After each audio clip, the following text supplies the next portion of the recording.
வணக்கம் மக்களே.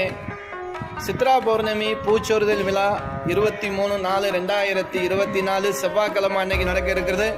காலையில் 11 மணிக்கு நம்ம ஆலயத்தில் இருக்கக்கூடிய ஸ்ரீ கனகதுர்க்கை அம்மனுக்கு பழங்கள் கொண்டு அபிஷேகம், அதாவது என்னென்ன பழங்கள் நீர் உள்ள பழங்கள் இருக்கோ அதெல்லாம் கொண்டு அம்பாளுக்கு குளிர அபிஷேகம் நடக்கும். அது காலையில் 11 மணிக்கு நம்ம சேனலில் லைவ் நிகழ்ச்சியாக நம்ம போல இருக்கோம். கண்டிப்பாக லைவ் நிகழ்ச்சியில் பாருங்கள், அம்பாளுடைய பிரார்த்தனை வைங்க, கண்டிப்பாக எல்லோருக்கும் நல்லது நடக்கும். அதே போல் அன்று மாலை செவ்வாய்க்கிழமை மாலை 4:30 மணிக்கு பூத்தட்டு, அதாவது புஷ்பங்கள்லாம் வச்ச ஊர்வலமாக வந்து அம்பாளுக்கு அந்த பூச்சொரிதல் அபிஷேகம் அப்படிங்கிற ஒரு நிகழ்ச்சி நடக்க இருக்கிறது.